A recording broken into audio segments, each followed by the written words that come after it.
G'day ladies and gents, and welcome back to War Thunder with Mags. And yes, I know it has been a while since I've said that, and it might be a bit odd, but it's gonna get weirder. Welcome to a War Thunder jet battle, which is something that I have quite literally not done on the channel in years. And before you think I'm kidding about that, the last time I showed a jet of any kind on this channel was the 1.85 Dev Server 1 in December 11th, 2018, and that was when they first introduced missiles, and that's what that video was about. The last time I showed a jet battle of any kind was the 1.75 Dev Server, December 17th, 2017. The last time I actually showed a jet on the channel that was on a live server and not a dev server that had a complete gameplay was the Tupolev Tu-14T review when it was introduced on the 12th of February 2017. The last time I showed live server jet gameplay, I wasn't married. And at this point, I'm well on my way to my 3rd anniversary, so yeah.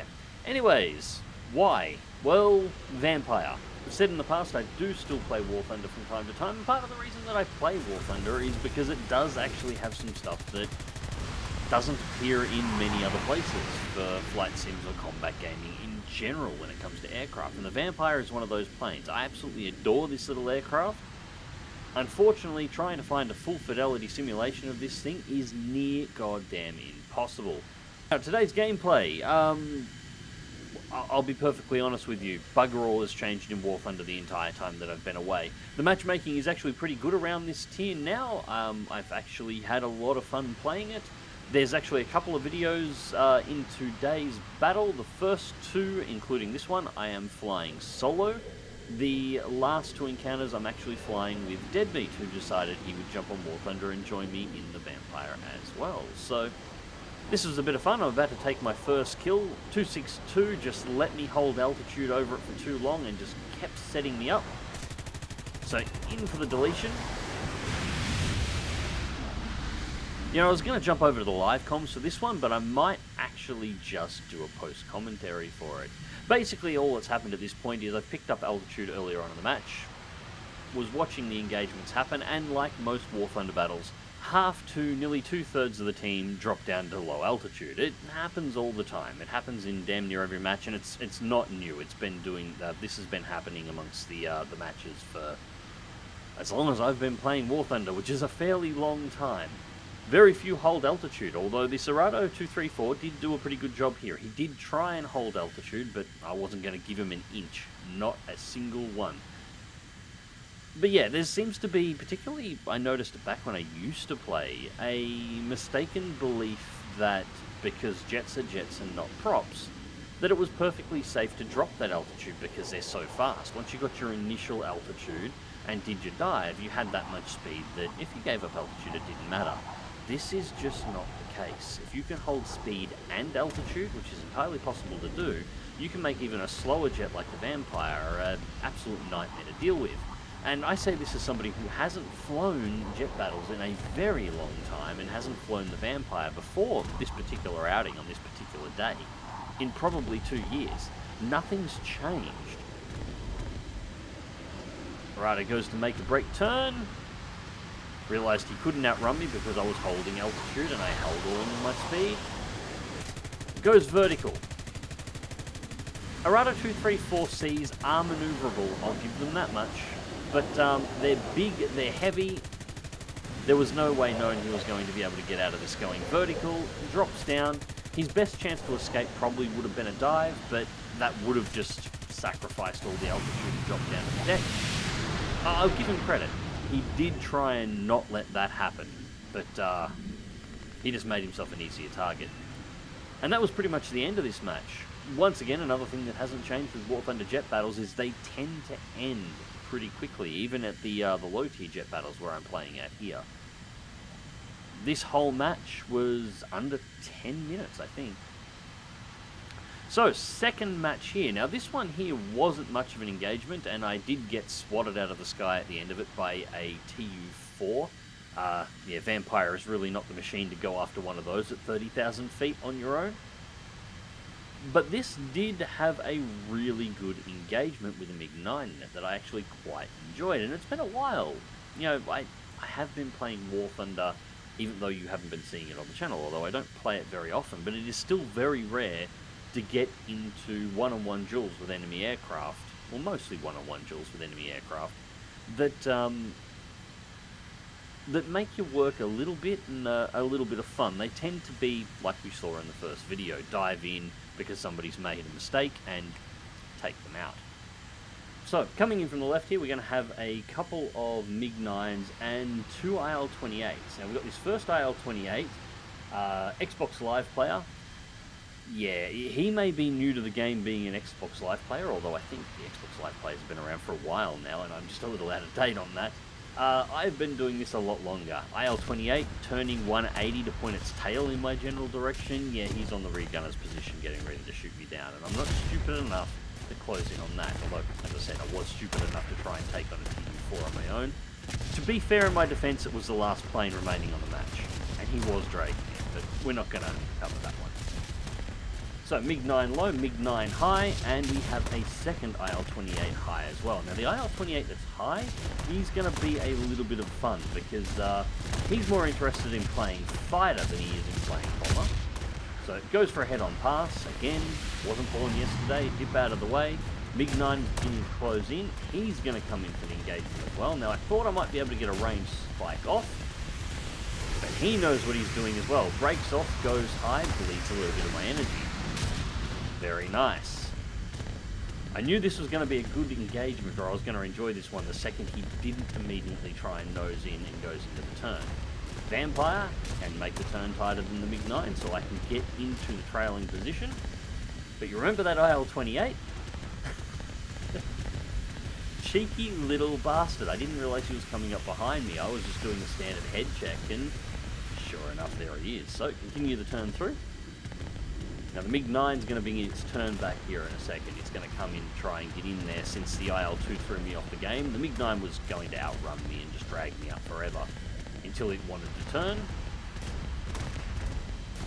Now the IL-28 is going for speed as well. There is a B-57 up there. MiG-9 is going to drop down. Cut in underneath. Reverse and turn back. Now the MiG-9 is going to go vertical. Now while he did have an altitude advantage, it wasn't by as much as he was expecting. And he is trying to evade and turn, so he's bleeding speed. The MiG-9 doesn't hold that particularly well. It never has. Nothing has changed. Take the lead spot, pop the engines. Clean kill. No head-ons, no bullshit, just a good maneuvering engagement. However, that does leave me vulnerable to that IL-28. And this was a really nice little finish that actually happened here because textbook reason why you shouldn't go head-to-head. F2H has all the advantages, IL-28 changes targets, F2H gets the IL-28, but the IL-28 also got the F2H. There was no reason for that to happen. Double suicide.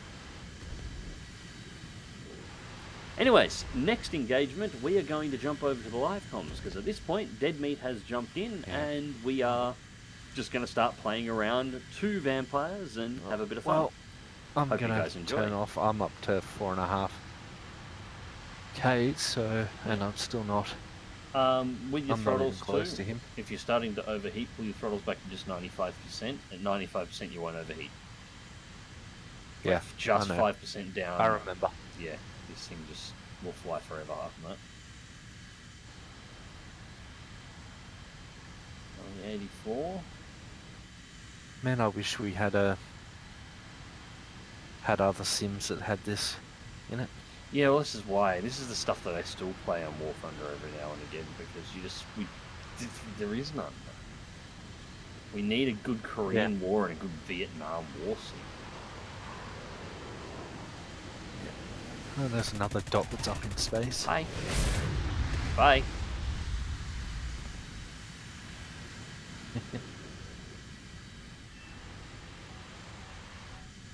There's Horton 229 down low. That's it, yeah.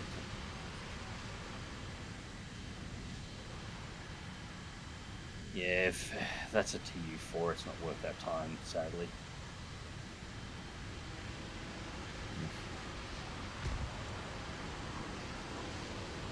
And there's another plane up in space heading towards our airfield. Where probably get your guns onto that HO229 because we're not going to have a base for much longer. Shit. Just over G'd.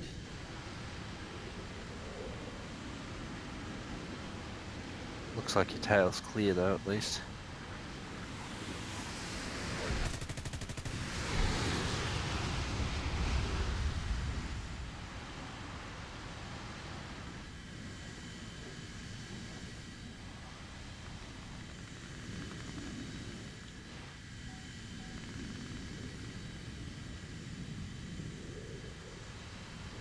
I haven't flown my 229 in ages. I really should.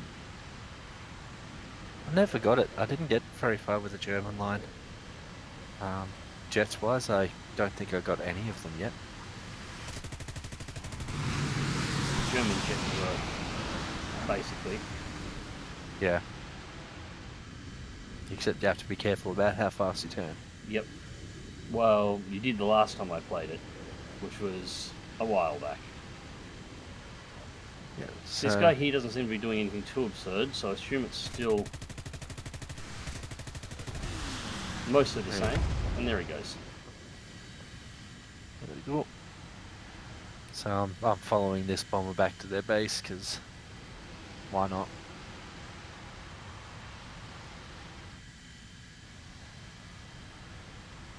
Oh yes, he. Wow. Oh, you just got nuked. Yep. You mustn't have known you're famous. He's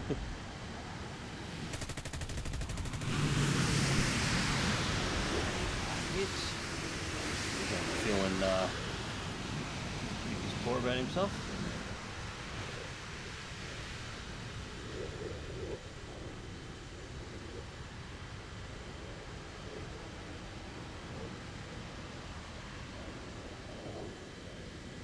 Horton 229 coming in from the right. And looks like he may have a hard on for you. Yep, of course he does. I'm dead sexy. Everybody gets a hard on for me.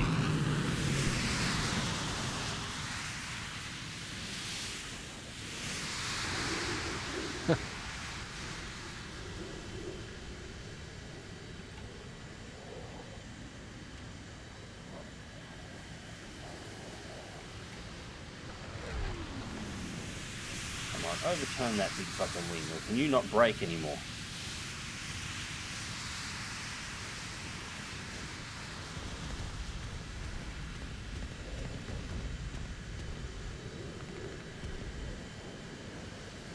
A little too slow for my liking here. Oh, somebody tagged him.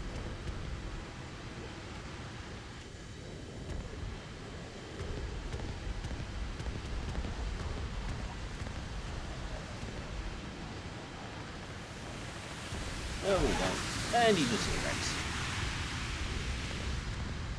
Yeah, the meteor got him good and proper. That's alright. You're not going to outturn him. I was sort of hoping he'd break himself trying to turn. I don't know if that's a thing on him anymore though. But providing he can stay out of his guns, it's fine. The Vampire can do that nicely.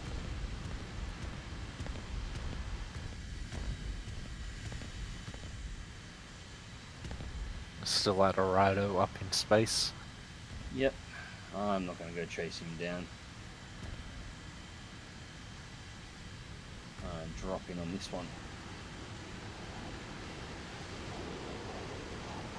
His second gun behind the FD3. There's a F80 chasing him as well. Whoa, cut that fight back. Spitfire F. Well, space fires are appropriate in jet battles.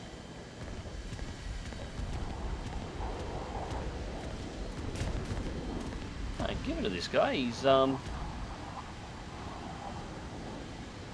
fair old giving it shit.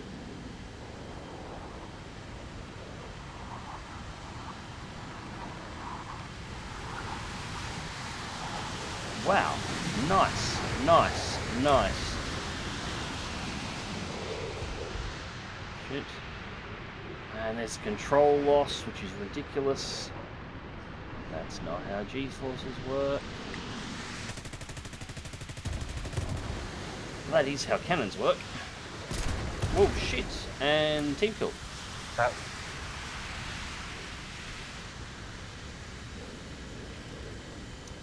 Chase Thunder 2000. Real mature. Real mature. Yep. War Thunder. Sometimes it's almost nice to know that nothing ever changes. Until next time, guys. Take care.